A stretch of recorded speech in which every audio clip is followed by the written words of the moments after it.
polisi menetapkan status tersangka kepada pria berinisial H yang berteriak ancaman bom di pesawat Lion Air rute Jakarta-Kuala Namu. Kapolresta Bandara Soekarno-Hatta Kombes Pol Ronald Sipayung menyebutkan, motif tersangka dengan mengaku membawa bom ke dalam pesawat lantaran kesal setelah menjalani perjalanan penerbangan yang cukup intens sehingga kondisi psikologis yang bersangkutan tidak stabil. Ronald menambahkan, sejak keberangkatan, H beberapa kali menanyakan soal bagasinya. Hal ini diduga menjadi salah satu pemicu emosi tersangka tersulut. Akibat kejadian tersebut, pihak maskapai melakukan evakuasi terhadap seluruh penumpang dan pemeriksaan ulang terhadap bagasi serta pesawat. Polisi juga memastikan bahwa bagasi milik tersangka hanya berisi pakaian. Selain itu, hasil tes urin dan alkohol menunjukkan hasil negatif. Meski demikian, untuk menilai kondisi psikologis H, pihak kepolisian akan menggandeng tenaga medis ahli dari Rumah Sakit Polri. Pasalnya selama proses pemeriksaan, kata Ronald, kondisi psikologis tersangka masih tidak stabil. Beberapa pertanyaan dari penyidik bahkan dijawab tidak sesuai konteks. Maka sebagai melengkapi penyelidikan pihaknya akan memanggil keluarga yang bersangkutan.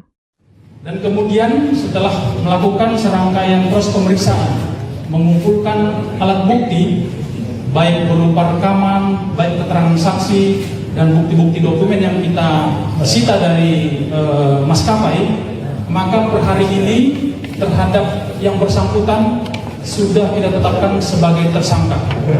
Identitas tersangka yang kita jadikan dalam perkara ini adalah seorang laki-laki usia 42 tahun, inisial H,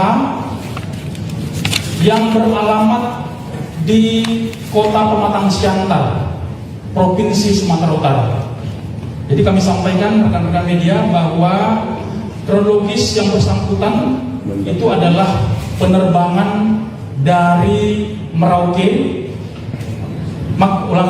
kemudian transit di Makassar, kemudian transit di Jakarta, dan kemudian disitulah peristiwa pidana tersebut terjadi. Nanti mungkin dari teman-teman lainnya akan menyampaikan kronologis lebih lengkapnya.